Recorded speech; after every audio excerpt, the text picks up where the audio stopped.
Hello and welcome back to the Remote CEO Life podcast. I am recording today with Ryan Mellon, who is a digital nomad coach and serial entrepreneur who transitioned from working two demanding jobs, 14 hours a day, 6 days a week, to building a life of freedom and adventure. Now he's based in Bali. He spends half the year traveling and has worked remotely from 23 US states and 23 different countries. Through his coaching business, The Digital Nomad Coach, Ryan helps others design their dream lives by achieving location independence. Obviously, Ryan and I have quite a lot in common because we're both nomads. I actually recently featured on his podcast, which is called Digital Nomad Nation. You should definitely go and check that out, where I give you all of my best tips on how to become a digital nomad. Really excited about this conversation today because it's a topic so close to my heart.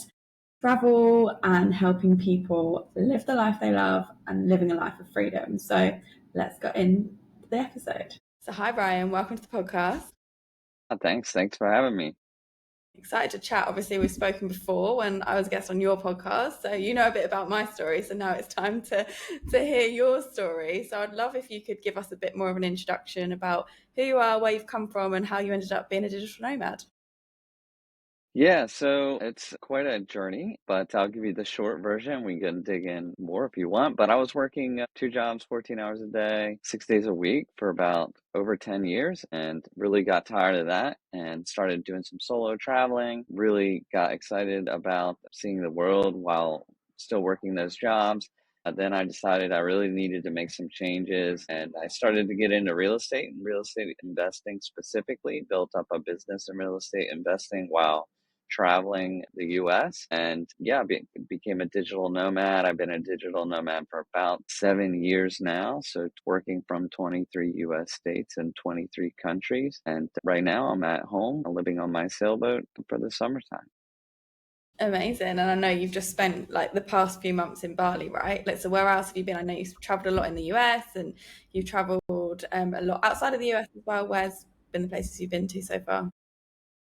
So yeah, I just spent 6 months living in Bali. I also stopped in the Netherlands and hit Amsterdam on the way home for the first time, visit to there to visit some friends. But I've been all over Southeast Asia, Australia, New Zealand, Thailand, Singapore, China, a lot of Asia, a couple of places in Europe, Denmark, Greece and the Netherlands. I've spent tons of time at least a year's worth of time in Mexico and Central and South America. So quite a little bit all over the place. Yeah, nice. And you've obviously gone through some various different like business changes and things that you've been doing. At what point did you think, oh, I'm gonna take this digital, I'm gonna become a digital nomad and start working whilst I am traveling? Yeah, so it started out with me just really wanting to quit my jobs. I did a 2-week backpacking trip to Costa Rica solo in 2016 while I was still working both my jobs. And when I came back, I was like, I've got to stop what I'm doing. This is killing me. I hate it. And so I decided from there I was going to make a big change. And I talked to my friends, my best friend and his wife, into us setting a date from a year from now and us all just saving up enough money to do a 1 year road trip of the US in an RV. And we were just going to quit our jobs and then figure it out when we came home, like either get our jobs back or get new jobs or whatever. So that was the game plan. And that's exactly what we did. We saved up enough money so that we didn't have to work and we could do that road trip of the US for 1 year. And we did that. But halfway through that road trip, I started realizing like, wow, this is ending very quickly. This is going to come to an end and I'm going to have to get my old jobs back or I'm going to have to find new work or whatever. I had my real estate license that I was doing a little bit of real estate stuff as a real estate agent while working my two jobs previously. So I got with a good friend, my friend Lori, who was a big real estate investor, flipping lots of houses, buying lots of rental properties.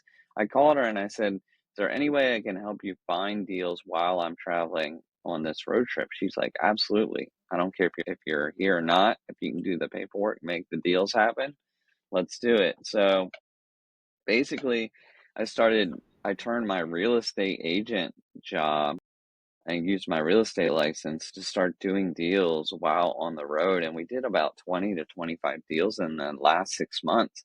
And then when I got home, I realized, wow, I don't have to go back to work. I don't have to go back to my old jobs. I can keep traveling if I want. And then I started kind of traveling 6 months out of the year when it's winter here. I would come home during the summer and I would buy houses, I would flip them and sell them. And I would buy houses, I would renovate them and keep them as rental properties. And so over the years, even with me traveling, I built a portfolio of rental properties that brings me some fairly passive income. It still involves work, to cover my monthly costs. And I've also created additional money and wealth through flipping properties, wholesaling properties, and then now I'm also doing coaching. Amazing. And I feel like that's a prime example of how you can use your existing skill set and things that you've done in your life careers to benefit you in your current circumstances as well. I think that's a really good transition. And that's how I feel like I definitely started like that. I was like, right, okay, when I start my business, what can I do? Thinking I don't have any skills. Then as soon as you look back at the skills that you had in your actual full-time job, you're like, oh, well, all of that is not transferable. It's just about putting yourself out there for opportunities, which is clearly what you did. Absolutely. Yeah, no, I mean, both my jobs were in-person jobs. So I was working as a fast food manager, which you can't do remotely, and I was working at UPS in the warehouse as a supervisor. Also, you cannot do that Yeah. remotely.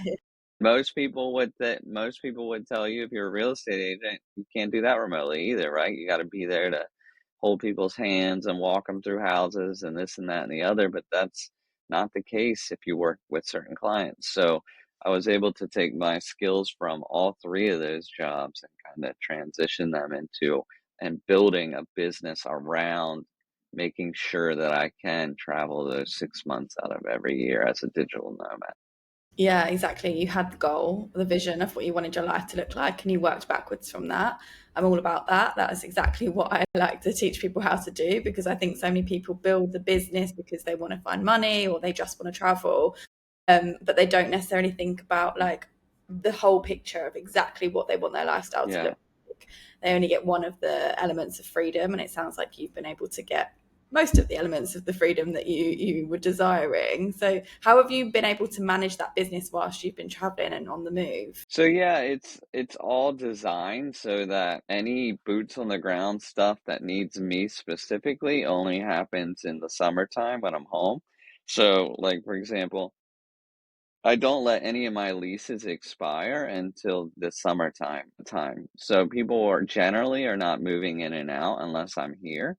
I have had some move out in and outs unexpectedly while I was out of the country, but I was still able to manage that with help of contractors. So, but most of like if I have any big projects or big renovations or big move outs or anything, it's all made so that it happens when I'm home.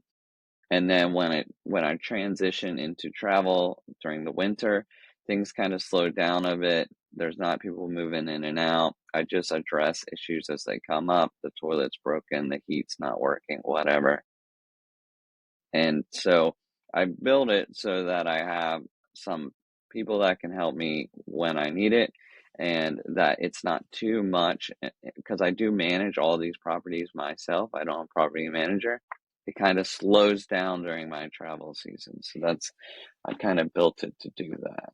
It's super interesting because I've not actually, I've seen people have property businesses, but I've not seen them then go and travel at the same time. So it's interesting that you've been able to design that to work for you. It's like you've got a physical business somewhere, but you do not have to physically be there to be able to manage it. You've set up all the systems, you've figured out the way of managing it that works directly for you. And again, another prime example of you knew that you're going to go back every summer, so it makes sense for you to have those checkout dates. So you've set all of the Yeah. boundaries and set all of the requirements to work for you, which is super, super important and very, very impressive actually. Well, thank you. Yeah, like when I was building it, like I was looking through the lens of like every system and everything has to be in place so that when I'm gone, it's not a crazy, I'm not crazy stressed out or it's not a big headache and I can still handle everything.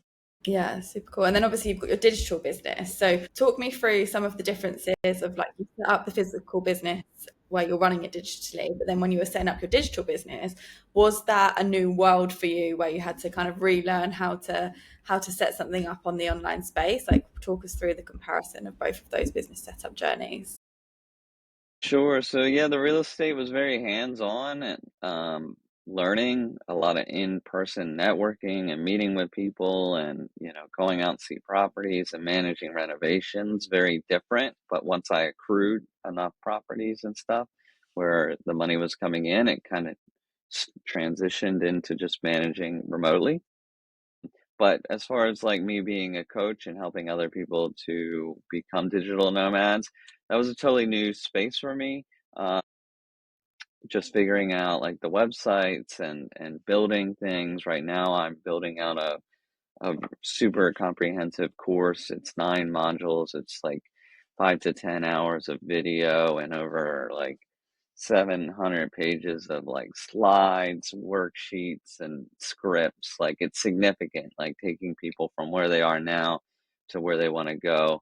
And so I've been coaching for, 2 years now, one on one, but building all this has been completely new. Figuring out the systems and selling a digital asset online is totally new to me, but it's something that I think anybody can do who wants to figure it out. And there's so many resources out there to help you figure it out that if you have some knowledge and you want to put something together to sell sell online like a digital asset, it's really great because you can do that 100% remotely from anywhere. So that's what I've been working on, and it has been quite a bit different than the real estate business, but I'm enjoying it. And I think that's the biggest thing about it is I started doing this to help other people to live the life that I am living. So it's rewarding. It's more rewarding than the real estate. The real estate is financially rewarding, but at the end of the day, no one really comes to me and is like, you changed my life. Of course, like, providing housing is important, right? I provide housing for people. It's super important, but, like, no one comes to me, it's like, "You've changed my life," like, when I do have coaching clients who went from, like, a job they hated to being able to travel all over the world and live the life that we live, that's life-changing, and that's much more rewarding than my other business, so that's kinda how I got in that space. Yeah, I guess it gives you an extra layer of purpose, right? Like you feel like you've got a newfound purpose. Is that what inspired you to start your coaching business, or what was that transition? You obviously had the real estate business set up. What made you then start the second one? Yeah, so the real estate business, I just like if I was like, man, if I renovate one more 3 bedroom, one bath, I'm like, I can do it in my sleep and it's not exciting anymore. And just realizing that I did need something more purpose driven. And then I had a friend who I met a couple years ago traveling, and I helped him become a digital nomad because he wanted to do what I was doing. So basically, he was working.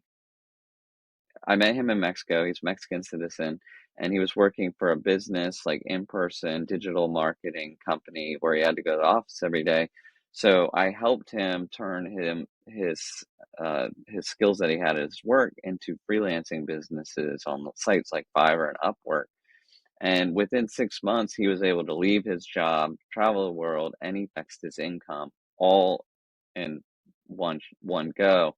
And after that, I realized, oh, well, if I can help a friend do it, I can help anybody do it. So that's kind of how it started. Nice. Yeah, I've got a very similar story there actually. Like when I decided I didn't want to do e-commerce anymore and I wanted to start helping people work online and be able to create a business around the lifestyle that they wanted to live, it was very much like, well, what do you get complimented the most on? And I'm like, well, a lot of people come to me and tell me that for whatever reason I've said something, I've dropped something into conversation that's accidentally changed the whole course of direction of their life. And I think it's really important when you are setting something up online to, if you don't know what to set up or if you've got an inkling but you're not 100% sure, go back to the things that you've done organically, because they're the things that are coming from like a really authentic and purpose driven place, rather than you trying to force something to happen that doesn't necessarily align with you. So it makes a lot of sense as to why you've gone down that route if that was something that you're already doing quite naturally. Yeah, absolutely. I mean, the things that you enjoy and that you're good at, like if you can build a business around that, you're going to be great at it. Yeah, I completely agree. It's all about everything you've said. Like you built your first business based on skill, the second one based on like passion and like what you enjoy, and it's all to give you around like your dream lifestyle. So it makes perfect sense. It all sits with alignment. And what are people coming to you? So at what stage are people coming to you? Are they already started to travel, or are they like new travelers? Are they already nomads but not making money? How are people coming to you, and what point do you work with them? All of those things. So I get people that are working in a job that they cannot, that is not transferable at all, like doesn't work remotely. I have people that are already working remotely from home, but they're just worried about all the logistical things of getting out on the road and getting started, like, what to do with their house and their things, how to deal with visas and taxes and safety and travel and all that we need to deal with. And I have people that are kind of in the middle. They've already started to build like some freelancing on the side, or they've done a little bit of short trips and kind of tested it out, but they need some help. So I get people in very different stages of transitioning to digital nomad life. And um, yeah, it's great to just be able to help them look in from the outside and maybe see some things that they're not seeing, help them get through some maybe little self-limiting beliefs or some things that they're having fears about that's just holding them back from really getting out there and making it happen 100%, making the leap and getting all in.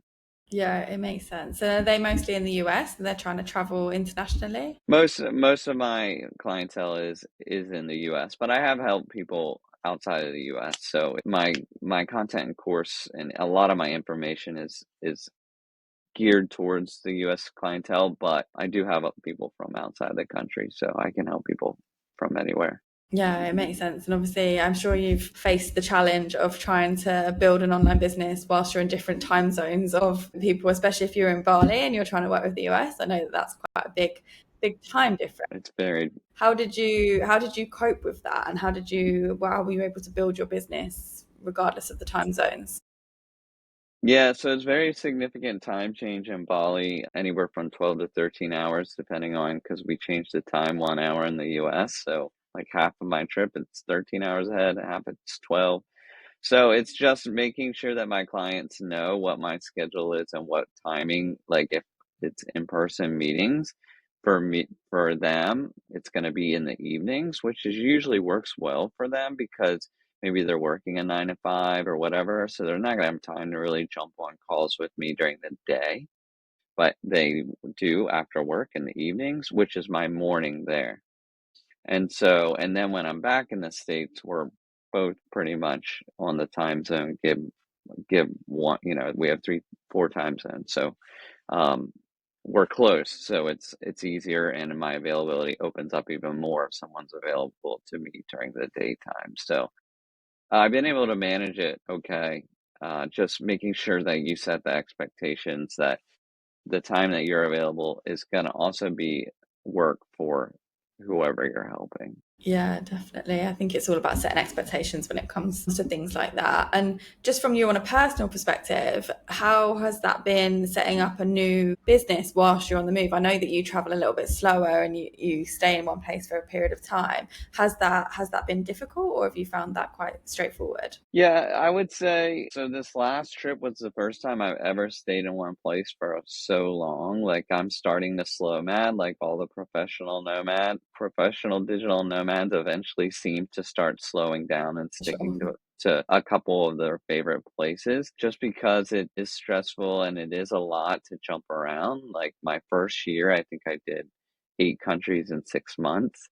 And that was a blast, but, like, I can't there's no way I'd be doing that anymore.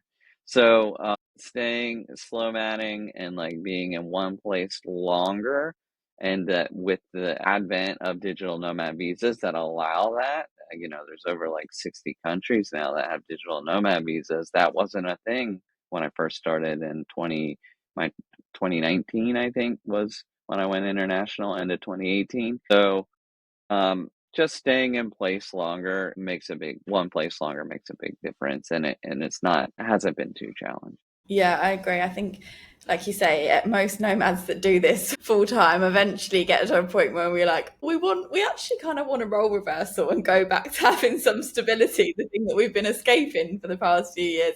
But it's never normally back to the home country. It's normally somewhere like that they can stay for like 6 months, a year, a couple of years.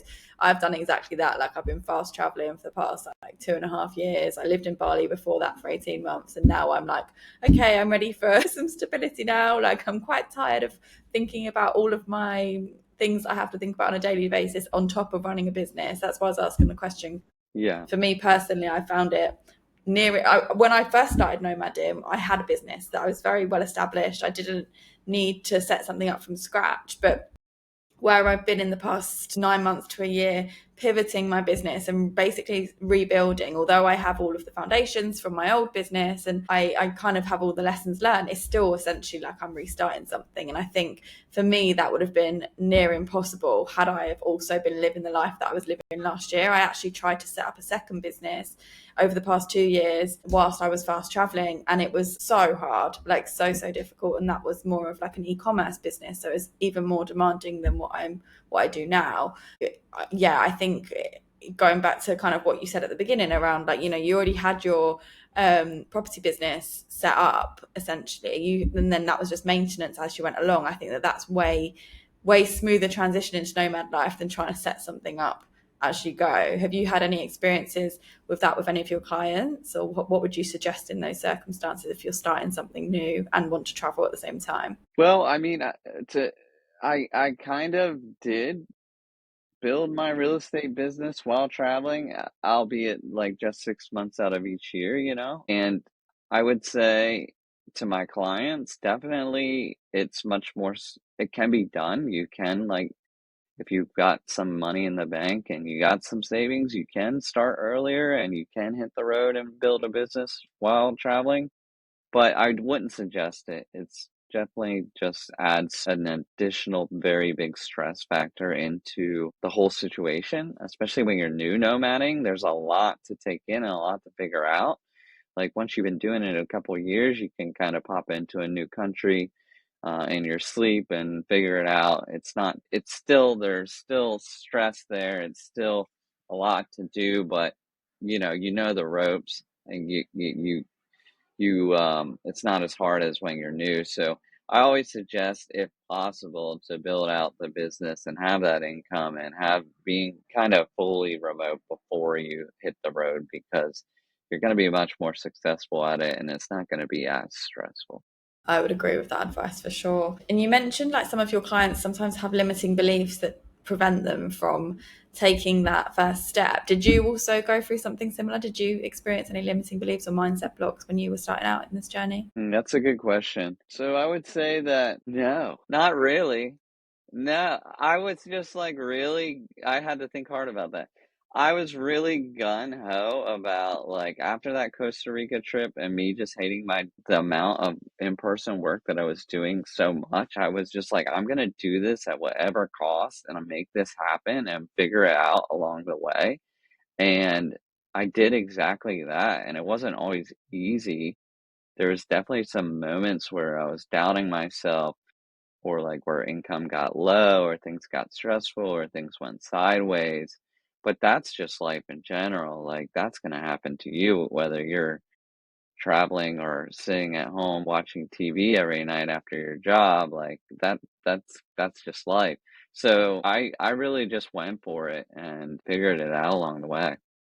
That's super interesting. I love that. I love that answer. You thought about it, and it's like, no, actually, I didn't. That's so good. Because I don't think I've had one person that we've spoken about mindset that hasn't said that they had something that was like preventing them going forward. So it's super interesting to hear that from your perspective. I love Yeah. that. So good. And I mean, not everybody is going to have those mindset blocks. Like, I think I had subconscious ones. I didn't have conscious because I was very much similar to you in the sense of, if I've got an idea in my head, I'm going for it. Like there's no one really stopping me from doing that. There is definitely, what I see it more is like an unconscious patterning where I'll be like trying to do something, but for whatever reason it's not working out. And then when I really deep dive into why it's not working out, it's because there is that limiting belief holding me back. So there's not necessarily always conscious ones for me. It's normally been unconscious actually. But I think, Yeah, I think that happens with a lot of people. yeah, There's some things that are holding them back that until you talk it through with them and kind of really figure out what's going on, even they're not aware of it, right? yeah, for sure. There's a lot of things that we're not aware of, I think, as humans. But the more that we become self-aware, the more that we become aware of our unconscious patterns and behaviors, I think the more we can see it, and then as soon as we see something we can work through it. So I think that's super important, especially when running a business and living this nomad life. I think there's so many things that are all mixed into one. There's obviously going to be times where you doubt yourself, for sure. Yeah, most definitely. It comes up and you just deal with it as it comes, Yeah, just like in non-nomad life. definitely. And obviously you've created a lot of levels of freedom in your lifestyle. Like clearly sounds like you've got like the financial freedom, the location freedom, and I assume some time freedom in there as well. Um, what do you enjoy most about like the lifestyle that you're living at the moment? Is there any specific places that you like or experiences that you like to experience? Like why do you value this freedom so much? Yeah, I think it's just having the variety and the change. Like, so I love being home on my sailboat and hanging out with friends. I have a lot of people that come up in the marina from the Bahamas during summertime for hurricane season that aren't here during the winter. So I have a good group of people to hang out with here, and I get to see my friends and family that I've grown up with. And then being able to go to somewhere like Bali where it's very inexpensive and beautiful and like completely totally different culture and vibes from the US 100%, and just being able to make new friends. It's different, I'm not making really new friends and connections when I'm home. I'm just hanging out with people I've been hanging out with forever. And so when I go to a place like Bali, I'm meeting other nomads and I'm meeting locals and building relationships and new friends, even dating in both places. And it's all different. It's nice to be able to just switch it up. Like when I get to the end of the 6 months at home, like I'm really ready to go to Bali. And then when I'm at the end of 6 months in Bali, like I'm really ready to get back home and get on the boat and go sailing and hang out with my friends in the Yeah. marina and stuff. So like I think just having a little bit of variety and then also the biggest thing for me is the weather. Like I hate the cold. So I'm with me doing like a Bali or a Mexico or Colombia, or it's always somewhere warm, Thailand during the winter. It gives me like 10 months of summer and I have like 2 months of like fall in there before I leave, and that's it. So I'm pretty much in warm weather all year round and I love that. I couldn't agree more. I do this lifestyle purely for the weather, honestly. The weather and the like I'm the same. I love the fact that I get to meet new people all the time. Like even on Koh Phangan, I Yeah. run a Yeah. community here of co-working for nomads, and like literally I meet Yeah. probably about 20 new people every week. So it's quite intense sometimes, and sometimes social battery does run a little bit low because you're almost socializing a bit too much. But you'd never have the opportunity to meet some of the people that you meet when you're traveling and when you're nomading than you would if you were back in Yeah. your hometown, for sure. 100%. Yeah. No. Not meeting anybody new here. Yeah, maybe you can It's start like a rare. nomad club wherever you I are. need to. I do I do have an office at a co-working space 20 minutes from here, and I go there often. But I'm like, I usually stay holed up in my office because it's private and I'm super productive. But that we do have like a happy hour every day from 4 to 5, and depending on who's out there, I can go out and have a couple free drinks and socialize like that, network like that. But yeah, it's nice to be able to have that. Like co-working spaces are huge, whether you're traveling or even at home. Yeah, I agree with you. I agree with you. I think it's sometimes different depending on, like, if you're in the big cities. For example, if I went to a co-working space in London, it would be very different than if I went to one in maybe Barcelona, because Barcelona, there's a community of nomads, so some of them go to the co-workings, where if you go in London, there's no nomads. It's just like mainly just office workers that have just found themselves in a co-working Right. situation. So yeah, I think it's, you don't always meet the most like-minded of people, but there is opportunity to meet new people, which is nice. Correct. Yeah. Yeah. No, 100%. No one's usually like traveling through or from another country. It's generally just locals, but it is nice to meet with, it's generally a lot more entrepreneurs Nice. in those spaces that are paying out of their pocket to be in that atmosphere. So that is nice, meeting like-minded folks as far as entrepreneur, and less of the traveler digital nomad. Yeah, it's super important. Have you noticed a difference between, like, the places that you are living in? Obviously, you've lived in Mexico, for example, you lived in Bali. Like, have you noticed a different type of nomad go to certain locations? Because, for example, for me, I definitely felt in Latin America, for example, there were way more kind of remote workers, people more focused on like the travel part, and then they had a job rather than entrepreneurs. Whereas if you go to Bali or if you come to Thailand, for example, there are so many entrepreneurs here where you can kind of connect on a different level because you're going through similar things. Yeah, I would say that like some countries are just known to be digital nomad hotspots, and like Thailand and Bali and even Da Nang in Vietnam now. You've got these hotspots where, you know, they have good internet, they have lots of good amenities, the prices are good, that the weather's good, and that a lot of digital nomads congregate.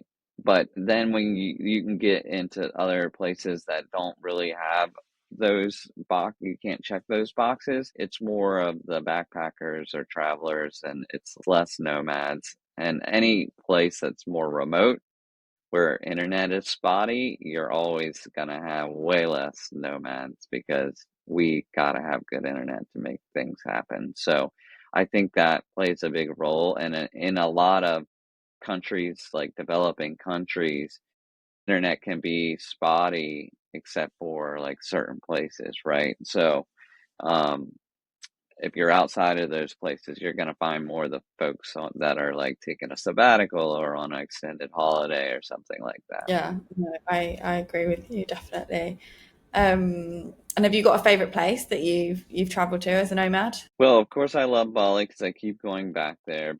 I've been to, I felt like some other magical places for me was Peru and Vietnam. Mm, Peru and staying in Cusco, which is like a little town near Machu Picchu that's like, 10,000 feet, or, like 3,300 meters above sea level, old city, cobblestone streets and llamas on leashes and stuff like that. Like very cool places that have some really cool views, and like getting to check out Machu Picchu, but also like Vietnam. Like I did a 4-day motorcycle tour called the Haijiang Loop in the north of Vietnam and through the mountains. And that was just an absolutely amazing experience. Traveling through like the north, that's very much like it was 100 years ago, mainly just farmers and people plowing the fields with like one ox and one plow. The kids are herding sheep, and um, yeah, it's just like untouched nature. So those are some of the like places that feel magical to me, other than Bali. But I've been to a lot of cool places, but yeah, those are some of the experiences that really imprinted on me, I would say. I have had no, I was gonna say I had the opposite experience in Cusco. I had the most severe altitude poisoning, altitude sickness No, ever. So like I loved it as a place. I think it's beautiful. I love what you're everything you've said. It like is 100% true. How I felt there was yeah. the complete opposite. I was so unwell, but it is beautiful for sure. It's hard. It's hard. I spent 3 weeks there, and I actually did a hyperbaric chamber session once, and I went to an oxygen bar another time. And like one of them was just like me being like super hungover, I think if you have a hangover which there, it's made it even like worse. Yeah. 10 times, My gosh. 10 times worse. But the other time was just like I wear an Aura ring, which tells me my SpO2 levels, which is oxygen level in the blood, and it got down like below, like in the low Mm, 90s, which is not good. And so I did a hyperbaric chamber session in the basement of a fancy resort hotel. Wasn't that expensive, 1 hour. And then I could see instantly my oxygen levels were boosted back up, and that made a big difference. But like after 3 weeks, I was ready to get out of there because it is such it is hard, and like it's a very hilly city, and you're walking a lot of places, and you just get burnt out quick because there's not enough air to yeah, breathe up you are preaching to the choir. Like I was in pain, but that would have been a great idea had I have gone to one of these oxygen places. Like that would have really helped me out. But yeah, I was just like, take my Yeah, no, money. really, I make just me need to breathe feel again. better. I did the opposite. I booked a flight straight out. I was like, no, this isn't for me. We've got to go back to Lima, ground level. I don't I don't blame you. No, that Yeah. was a struggle, but I'm glad you enjoyed it. And that's if everything you say about Vietnam also true. That area of the world is pretty magical. So super cool. Yeah. Okay then. So for listeners that are ready to kind of quit their jobs and go and travel and work around the world, like what practical steps would you recommend someone actually takes to get them to that stage? Yeah, I would say just start following digital nomads on social media, reading blogs, listening to podcasts that talk about this stuff, educating yourself, maybe get a list of places that you want to go and digging down to see how much it's going to cost to live in these places. A lot of times, as long as you're not going to like expensive places, which there are lots of amazing places that are way cheaper than wherever you are probably living now. And if you're making like US dollars or pounds or euros, your money's just going to go so much farther. So do that research and figure out like what's it actually cost to live in some of the places that you want to travel. And you'll start to realize that it's way more doable than you might think from a financial perspective. And then if you're not working remotely, start thinking about what skills do I have that I can transfer into remote work or freelancing or building a business. And that's something I help people go through and build like a skills inventory and stuff like that as well. So they're happy to reach out to me if they need any help with that. But like those are the biggest things I would say to start thinking about and just getting energized, getting inspired for the lifestyle, but then also figuring out like what are the details? What does this look like? How can I make it Yeah, happen? amazing. Definitely. I think it's all about gaining clarity before you take action. So some really good steps there to take. Amazing. Thank you so much for that. That was all super inspiring, super helpful. So tell us, how can people connect with you if they want to go deeper with you? Sure. So thedigitalnomadcoach.com. And I'm also the Digital Nomad Coach on Instagram, Facebook, and YouTube. And then I have a podcast called Digital Nomad Nation, where I interview other digital nomads to inspire people's journey. And just like you have been on it. And Sophie has a great episode. So check that out on there. And yeah, that's how you can find me. Amazing. Well, thank you so much. It was great having you on.